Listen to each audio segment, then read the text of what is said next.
নমস্কার, কেমন আছেন সবাই? আশা করি সবাই ভালো আছেন। আমরাও বেশ ভালো আছি। শুরু করছি আরেকটি নতুন অভিজ্ঞতা নিয়ে। আমরা আজকে ট্রাভেল করব ভুবনেশ্বর বাই রোড। ভুবনেশ্বরের ইতিহাস বলতে গেলে ভুবনেশ্বর হচ্ছে উড়িষ্যার বর্তমান ক্যাপিটাল সিটি, কিন্তু এটি প্রথম থেকে তা ছিল না। আগে কটক ছিল ভুবনেশ্বরের রাজধানী। আমি যদি ভুল না বলে থাকি, 1948 এটা চেঞ্জ হয়ে ভুবনেশ্বর হয় উড়িষ্যার রাজধানী। ভুবনেশ্বর, পুরী আর কোনারক মিলে এটাকে বলে গোল্ডেন ট্রায়াঙ্গেল, স্বর্ণ ত্রিভুজা। এটির আরেকটি ইতিহাস যে ভুবনেশ্বর যখন নাম হয়েছিল, সে নামটি লোকাল ডায়ালেক্ট হিসেবে এটি ভুবনেশ্বরা, এই নামটি এসেছিল ত্রিভুবনেশ্বর থেকে। ত্রিভুবনেশ্বর মানে তিন জগতের ভগবান, মানে শিবের কথা বলা হয়েছে এখানে। আমরা যাব সেই শহরে বাই কার। চলুন আর কথা না বাড়িয়ে আমাদের জার্নি শুরু করা যাক। শুরু করলাম আজকের জার্নি। আজকের জার্নিতে আমার সাথে আছে আমার অর্ধাঙ্গিনী, আমার মিসেস স্মিতা রায়। চলুন। আমাদের যাত্রায় আজকের বাহন এই যে। চলুন শুরু করা যাক।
অনেকটাই করে ফেলেছি। ভোরের আলো ফুটছে। আমরা ওড়িশার সেরাগড়ের টোল প্লাজা পেরোলাম। কিছুক্ষণ আমরা একটু হাত পা ছড়িয়ে নিচ্ছি।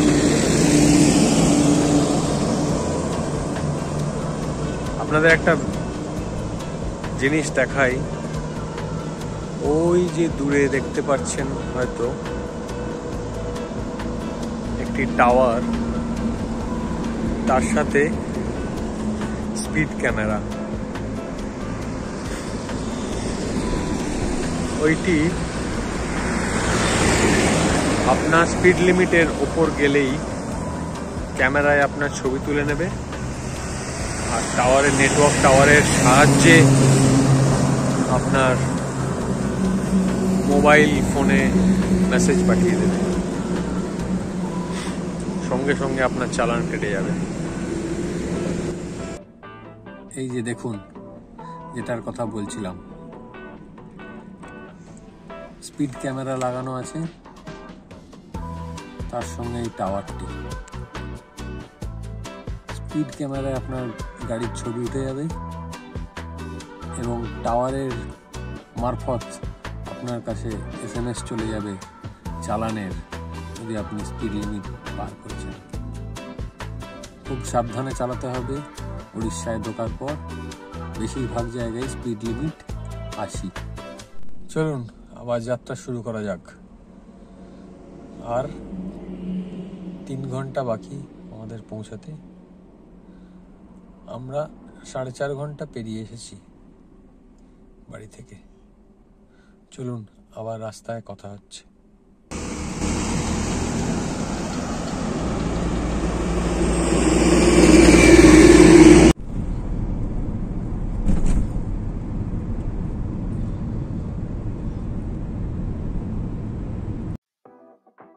সূর্যোদয় হলো পূর্ব দিক দিয়ে।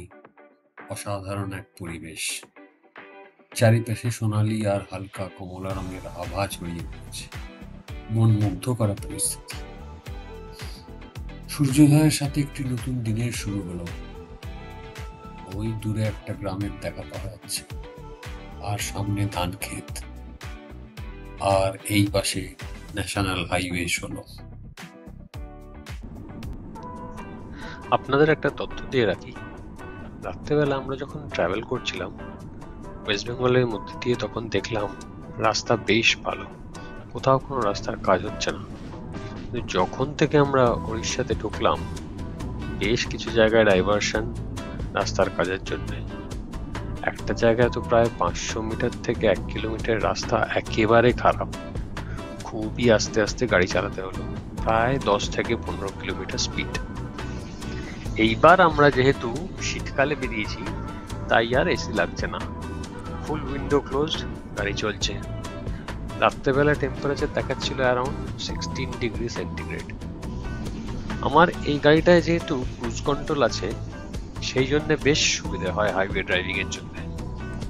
আপনারা যারা রেগুলারলি হাইওয়ে ড্রাইভ করেন, তারা যদি সম্ভব হয় এই ফিচারটা থাকা গাড়ি প্রেফার করতে পারেন।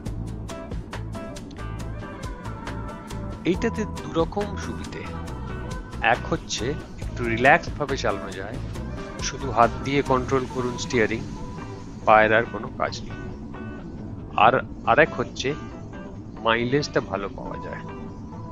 আমার প্রায় 300 কিলোমিটার চালানো হয়ে গেল আজ, মাইলেজ কিন্তু এখনো 21 কিলোমিটার পার লিটার দিচ্ছে। ক্রুজিং স্পিড কিন্তু আপনি যে কোনো ফিগারে সেট করতে পারেন, আর দরকার পড়লে সেটা কমাতেও পারেন বা বাড়াতেও পারেন স্টিয়ারিং কন্ট্রোল বাটনস দিয়ে। ধরুন আপনি স্পিড সেট করেছেন অ্যারাউন্ড 75 কিলোমিটার পার আওয়ার। আপনি রাইট লেন দিয়ে সামনের গাড়িটাকে ওভারটেক করবেন, যেটা ধরুন একই স্পিডে যাচ্ছে আপনার মতো 75 কিলোমিটার পার আওয়ার স্পিডে। তাহলে কি করবেন?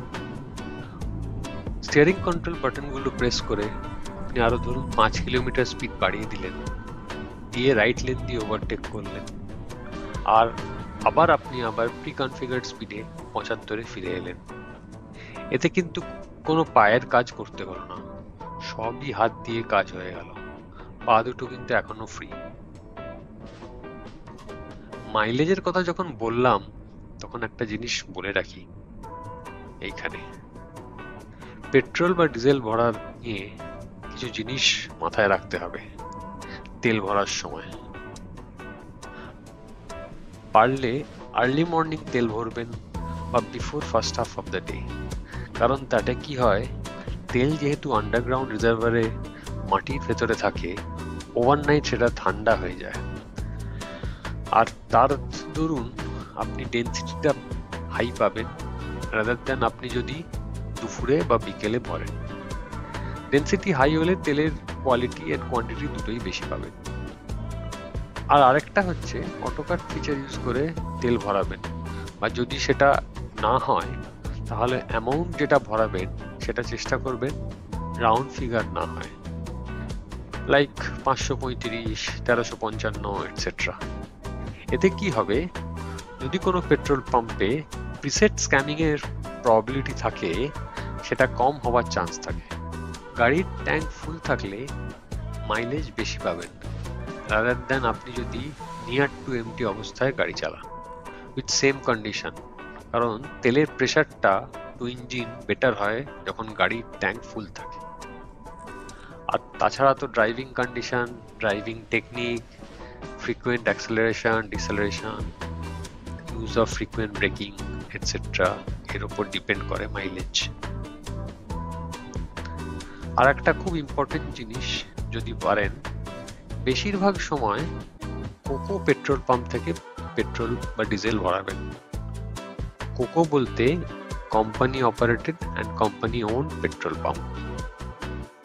এইগুলো কোম্পানির নিজস্ব পেট্রোল পাম্প and এমপ্লয়িরাও নিজের, নো ডিলারশিপ মিডলম্যান ইনভলভ।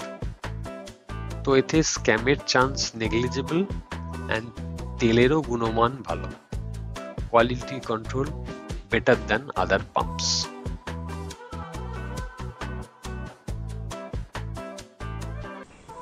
পৌঁছে গেলাম আমাদের গন্তব্যে, হোটেল আয়ান্স ইন্টারন্যাশনাল। এখানে আমরা কটা দিন থাকবো, একটা কাজে এসেছি।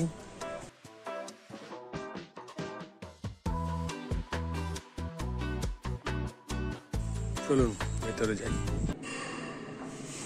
পেয়ে গেছি আমাদের রুম, এই আমাদের রুম নাম্বার 302।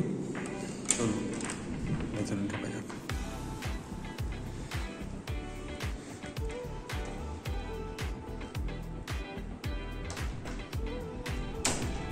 ঢুকেই বাঁ দিকে king bed, AC, window curtains, sofa, tea table,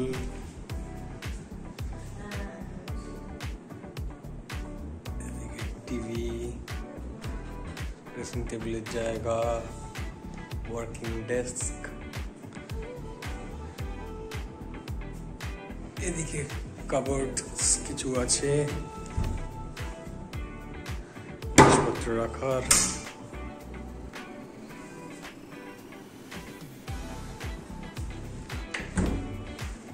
hanger দেওয়া আছে, কিছু দুটো ড্রয়ার আছে,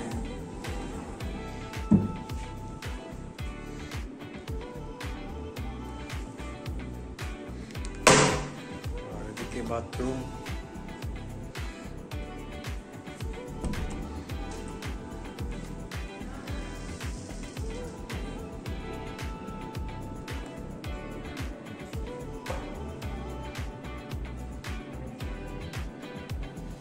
পরিষ্কার পরিচ্ছন্ন।